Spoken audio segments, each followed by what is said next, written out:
Alright guys, welcome to our second lesson here that we have here. Great to have you all back. As we went over last class, obviously we went over pitching and a little bit of putting. So now we'll be moving on into chipping, and we'll be doing a little bit of bunker play. We'll also be reviewing pitching and a little bit of putting from what we did last class, just to kind of refresh it in your brain. If you remembered a little bit, obviously we can take it on into the golf course. The more we know about it, the more we're aware of it. But I got a great question early on, which was, what is the difference between pitching and putting? Pitching and chipping. Pitching and chipping, great. Pitching and chipping, which is, the main difference is the chip has more of a rollout. So, a chip would be a great idea for what I always like as a chip is grab whatever club you want to hit where the ball will land a foot on the green and release to the hole. So whatever you have, whatever club that is, even if it's a sand wedge, grab a sand wedge. If that sand wedge is going to land it a foot on the green and release to the hole, that's okay. That's what we wanted to do. The pitch is a shot, as we went over last class, that goes just a little bit higher and a little bit softer. It's also generally a little bit further of a golf shot. So as we move a little bit further, like we were hitting those 30, those 40-yard shots, those were little pitches we were hitting into the green.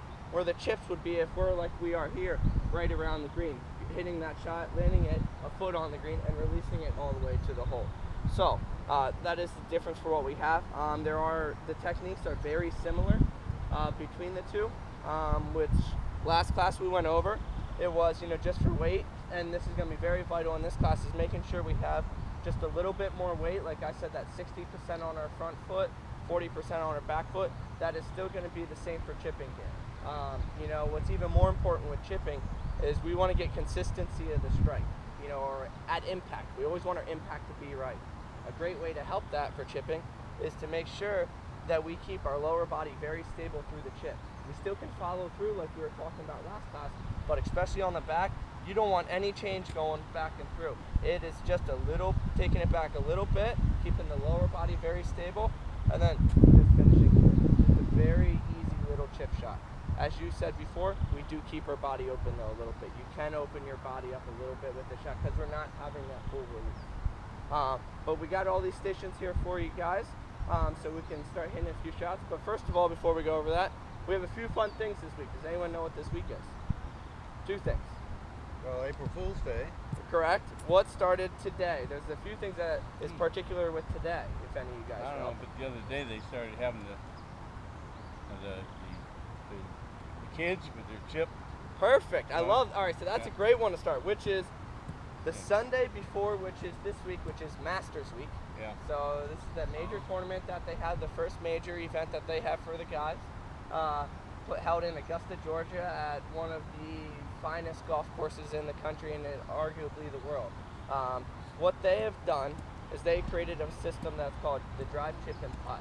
The drive, chip, and putt is for kids from the ages of 6 all the way up to 14 or 15, and they go through a sub-regional, a regionals, and then if they get through the regionals, they get to go to Augusta, Georgia the Sunday before the pros play it and have a drive, chip, and putt challenge. So that's really cool. That was Sunday for what they had. Today also happens to be opening baseball day. Not that that pertains to us with golf or anything, but it is opening baseball day, so that's always exciting. And they had some of those girls driving the ball farther than I can drive. Some of those girls, I saw a 15-year-old girl hit it 245 yards. And that, we were talking about this over there a little bit, but I don't know if you guys also saw it, which was Lexi Thompson this week, who's an LPGA player. She was playing in the first major for the LPGA down in Palm Desert, and she had a 3-stroke lead. And she got a 4-stroke penalty for mismarking her ball on the putting green the day before.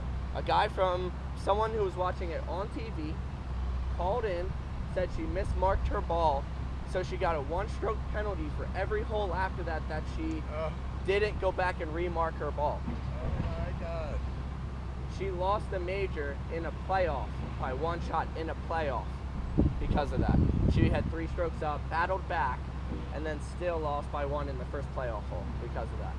But the thing that I brought up about the Masters, if you guys get a little time, I'll have one quick practice drill for you guys for when you come out here on Wednesday. But if you get some time, or if you can, watch the Masters this weekend. Just keep an eye on where they hit their balls and how they hit their shots.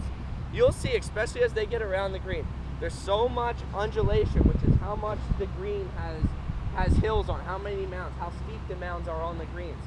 You have to be so precise on what shots you hit, where you hit those shots.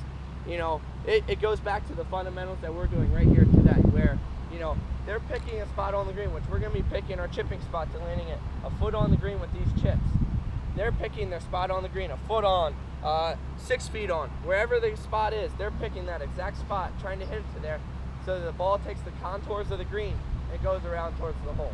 So if you guys get a chance, take a look at that. Just see. It's very interesting to see these guys, and, you know, not to mention just watching them hit the shots out there. I mean, it's pretty incredible watching these guys hit some of these shots. But if you get some time, watch it.